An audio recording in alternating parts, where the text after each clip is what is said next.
this is my review of that time I got reincarnated as a slime.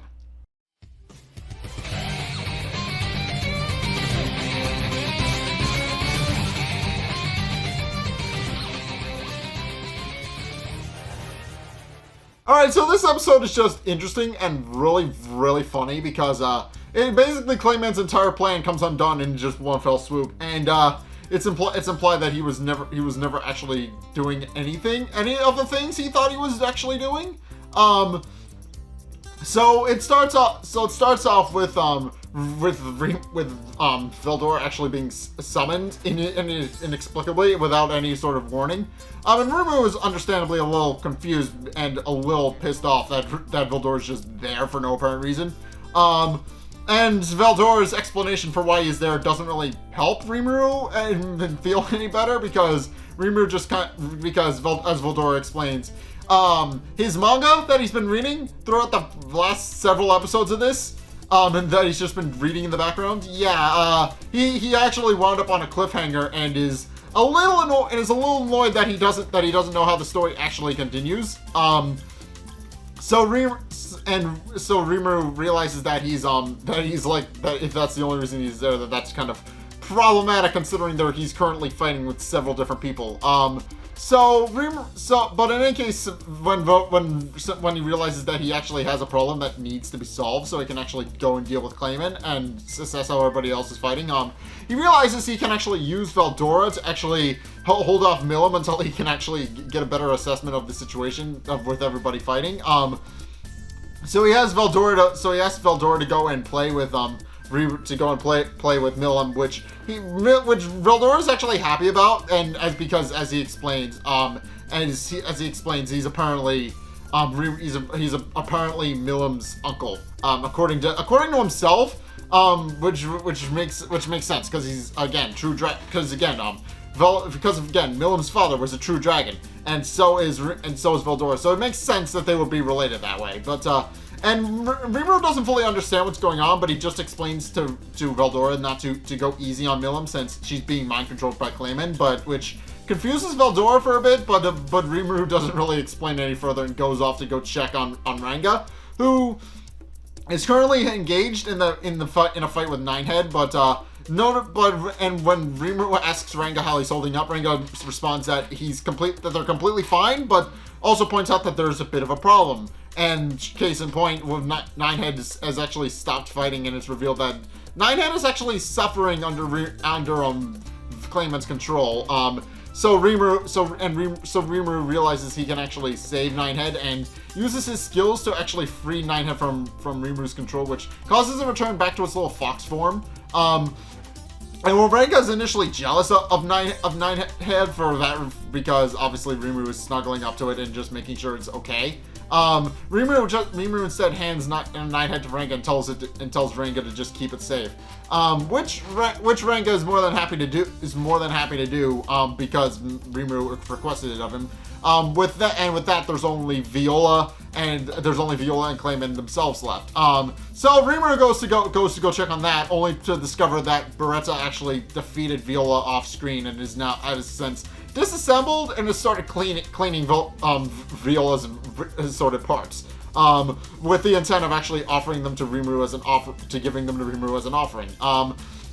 And Rimuru is understandably a little confused as to what Beretta is actually doing, and Beretta then proceeds to just explain what I just told you, but also then proceeds to offer a proposal to Rimuru, which is that they want Beretta and Rimuru to actually want to move in, and Rimuru was a little confused and wondering as to where exactly that came from, but as Beretta actually goes on to explain, and as we saw in a scene not too long ago, Beretta just reiterates what Guy Crimson actually said to them, which is that they can't willingly follow two masters.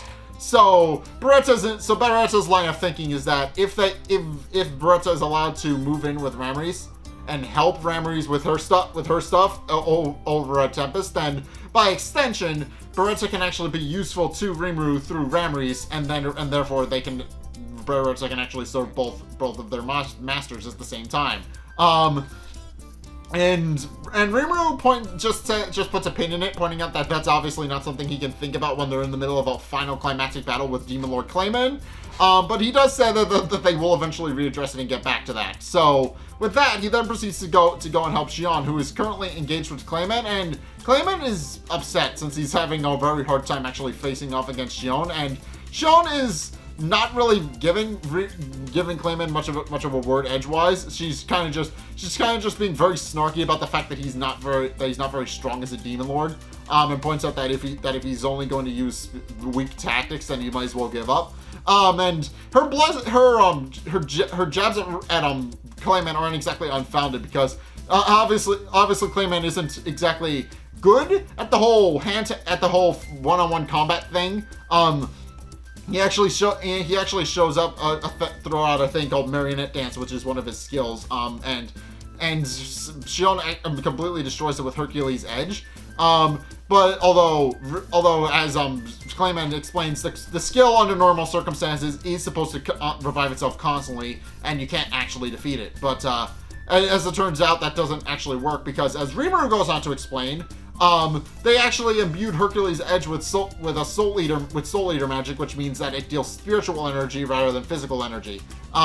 So it deals spiritual damage to whoever gets hit by it. He even explains that he got the idea while fighting Hinata Sakaguchi. He got the idea to make Hercules' Edge into a Soul Eater sword, and forged it based on the specifications from when he fought her. So with that, Clayman realizes that fighting with a spiritual based attack, with marionette-based attacks aren't going to work anymore. So he decides to actually use his ultimate skill, which is to and the way he tries to do it is that he's actually trying to enslave Xion and turn her into another one of his 5 fingers, since obviously almost all of his 5 fingers are either dead or serving Rimuru at this point. I think it's like 3 of the 5 are currently serving Rimuru, and the other 2 are dead. I think. I believe we've seen all of them at this point, but yeah, most if not all are serving Rimuru except for Yamza, who is dead. He turned into a Charmness and got cut down immediately. So in any case, Xion remarks that the skill doesn't seem to be doing anything, and just completely shrugs it off. And points out that if he's going to be using those kinds of tactics again, he doesn't deserve to be calling himself a demon lord, and that he's a little bit too weak to actually be calling himself demon lord.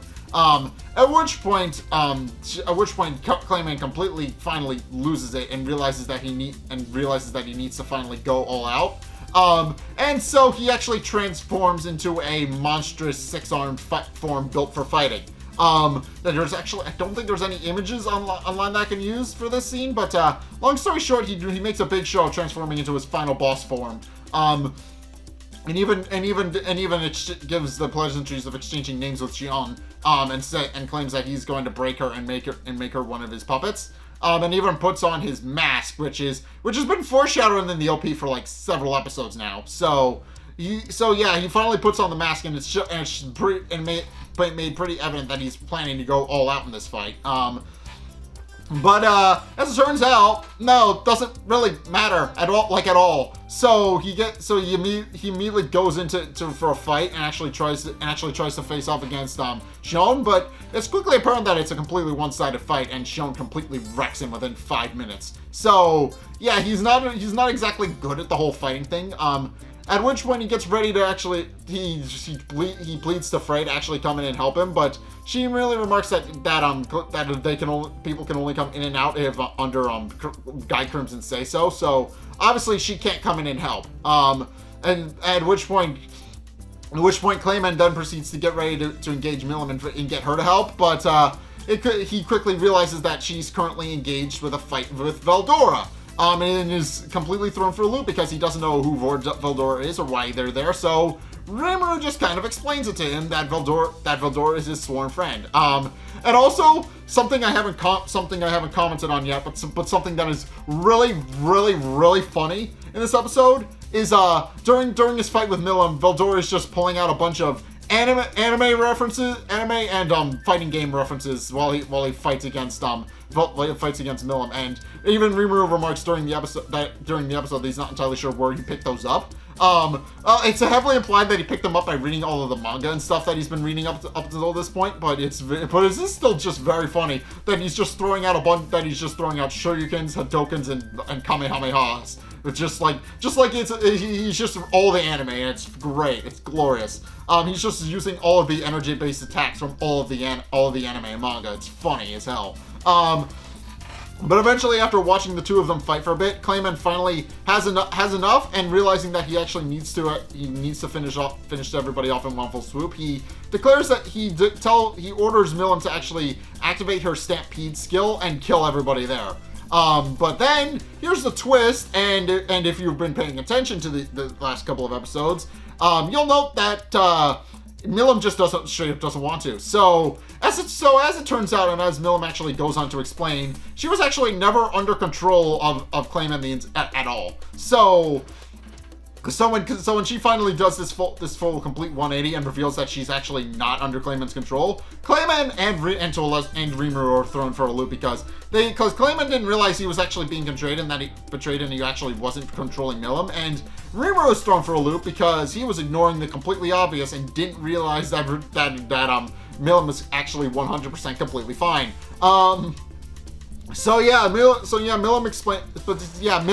Milim mainly did this to just kind of get it out of Clayman's system and maybe get him to confess to everything he did in front of everybody, it works because in his shock he lets it slip that he was actually the one who ordered Milim and Frey to go attack Carrion, and also reveals that he's actually working under somebody, which we know is Yuki. We know it's Yuki. So and Milim even demands that he get this that he actually reveal everything, what's going on and who this mysterious he is. And at which point Carrion once again reveals that he's actually not dead, because he heard Milim and Clayman's earlier remark that he was dead, and then it's revealed that he actually was the lion-headed person that came in with Frey. So, which again throws Rimuru for a loop, because he realizes now that Raphael was trying to tell him something the entire time, and he just wasn't listening. So yeah, he was so caught up in the moment that he didn't even realize that all of these things were actually plot-related things that were actually being revealed. So yeah, Carrion reveals that he's actually completely fine in that, and at which point Clayman reveals that Frey had actually betrayed him as well, but Frey just reiterates that she was never working with Clayman at all. They were this entire time, nobody was actually on Clayman's side. Clayman, realizing that he's been betrayed by everybody, tries to go all out and tries to kill everybody in the room, but Shion shuts him down and cuts all of his limbs off. So, therefore finishing him, and then he's left badly injured and unable to move. At which point, Guy Crimson undoes what he did to actually make the fighting arena in the middle of the room. And everybody then proceeds to kind of lament on what Clayman actually did. Daggerel and Ramiris are actually a little confused as to the whole betrayal thing, but they proceed to point out, they do kind of bluff it off, saying that they knew the whole time as well, but it's clear that they didn't. And everybody just notes that Clayman was clearly very much a threat, and that he definitely needed to be put down sooner rather than later. At which point, Guy engages Rimuru and points out that he's actually pretty impressed, and he's actually happy that it means Black actually did indeed go on to actually go and form a relationship with Rimuru, and that he's glad that Black actually made his move, but Rimuru actually doesn't know who Black is, which confuses him a little bit. At which point, Milim actually gloats about her superb acting skills, about how well she actually managed to play the part, and Frey even addresses her as well, pointing out that she played her part very well. But also more to the point, Frey then gives her back her little dragon gauntlets that she had been holding on for Milim the entire time. So yeah, and Milim is just very happy to have them back. And Rimuru is a little annoyed at Milim for not telling him any of this and just kind of hiding it from him, but is just relieved to see her happy, so he's just completely proud. And Milim likewise does congratulate him on becoming a demon lord, pointing out that she's happy that he was mad on her behalf. But in any case, with that, Carrion then proceeds to kind of weigh in on the whole situation, since obviously he nearly died. His kingdom is now a complete shambles. And obviously both Milim and Frey, due to not telling anybody what they were doing, they were the direct culprit, although Milim tries to play it off that it was all Clayman's fault, even though it wasn't. She did it on purpose. So yeah, obviously Milim is not is kind of in the doghouse with Karen just a little bit.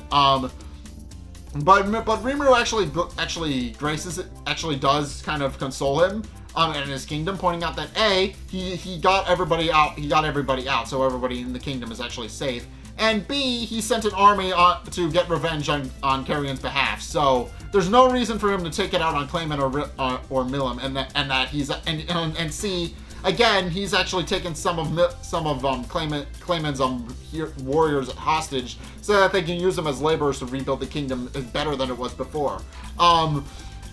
And Carrion is obviously so completely moved that Rimuru did so much on his behalf that he decides to formally enter an alliance with Rimuru and formally become an ally to him.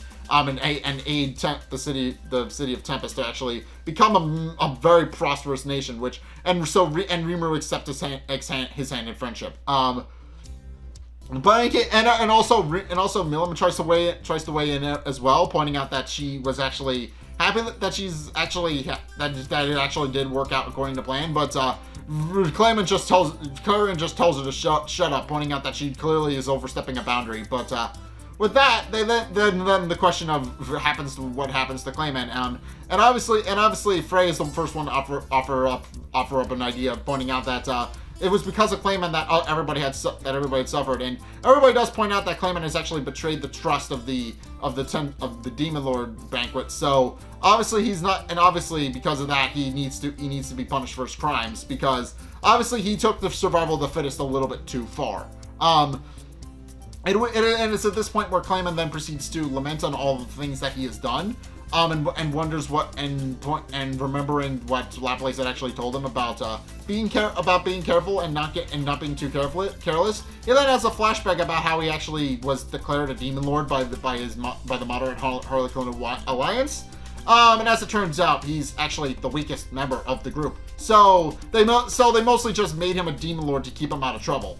Which wound up having the exact opposite effect, because he eventually strikes up a deal with Yuki, who then decides that they should work together, and to actually kind of take over the world. Which Clayman agrees to on the grounds that they actually resurrects Kazurim, which we know now that Yuki has actually done in the form of Kagami, but he has indeed successfully revived Kazurim, and so Clayman had to actually hold up his end of the bargain to actually try and take over the world, and that's why he did everything he did. He wanted to not only be recognized by the modern Harlequin Alliance as a strong member and a valuable asset to their team, but on top of that, he actually did want to try and make a name for himself. And realizing now that he's about to die, he realizes that he can't. And decides to declare out loud that he knows that even if he doesn't become a demon lord, he wants to be able to evolve and have more strength and power, and begs the voice of the world to do so. And the voice of the world actually grants his wish. So at which point Clayman evolves on the spot and gains new abilities and more power that he knows what to do with. And obviously Clayman, now that he's been returned from the brink, as the title of the episode goes, he reveals that now that he has infinite power at his fingertips, he's now able to actually take revenge on everybody who looked down on him, starting with Rimuru and Milim. And obviously everybody else who betrayed him as well. But as everybody gets ready to move in for the final battle, Rimuru actually stops all of them, saying that he was planning to take out Clayman anyway. First and foremost, so that he can actually be recognized by the other Demon Lords, since that was his entire trial, and that's what he needed to do to become an actual Demon Lord. But more to the point, it was all according to Raphael's plan, in that they were actually planning to get Clayman to awaken anyway, so that they could release all of the souls of all of the people Clayman has killed over the years. And all over the time that he's actually been active as a quote-unquote Demon Lord. So Rimuru actually was playing twofold against this, to actually try and get Clayman into a position where he can defeat him. So with that, he then proceeds to get ready to go fight Clayman, and that's where the episode ends. So yeah, this episode is very interesting in that this episode was just kind of setting up a couple of plot threads that were set up over the past couple of episodes, but they didn't. But Rimuru wasn't paying enough attention to care. So yeah, obviously, if you were paying attention while watching this episode at home, you would know full well that Rimuru wasn't fully paying attention. If you were paying attention or watched the manga or whatever, you would know that this whole Clayman was about to be betrayed by Milim and Frey and everybody else was entirely foreshadowed, and Rimuru just didn't notice it. They were definitely pulling the plot setting up the plot threads for that, and Rimuru just wasn't paying attention. So yeah, I do find that kind of funny, but now it's actually time for the final boss fight against Clayman, who is now even more powerful than he was. So we'll see you guys later today for that. But in any case, that's my review. At that time, I got reincarnated as a slime. What did you guys think? Let's get a discussion going in the comment section down below, or over on my Discord server, link in the description. Anyway, thank you guys so much for watching. If you enjoyed, be sure to like, comment, and subscribe. Also, be sure to follow me on Twitter in the description below. Be sure to check out my Patreon if you want to help support me. It's only a couple bucks a month. It really helps me out, and you guys get access to a bunch of cool perks by way saying thanks. So be sure to check those out in the description below as well. And also, if you guys want to help support me even further, then you can actually go and check out my Twitch. I stream every Sunday, 2:30 Eastern Standard Time, unless I need a break or there's a conflict in my schedule. But the point still stands. Go check those out. I will stream every Sunday, 2:30 Eastern Standard Time. So if you want to see the notification, by all means, follow me over there. Also, make sure you actually do just try and follow me in general, because I'm trying to fulfill a requirement. And anybody who can follow me over there, that would help with that very much. So be sure to go do that. And finally, the other way you can actually help support me is by checking out the videos linked in the end screen. The top video is the most recent one. It may or may not be this one. Whereas the bottom video is the video recommended to you based on what you've already seen from me. So, if you want to try something new, or see more of what you like, then be sure to check both of those videos out. But, regardless of whether or not you do enter all those things, thank you guys so much for watching. And also next time, I'll see you guys in the next video. Peace!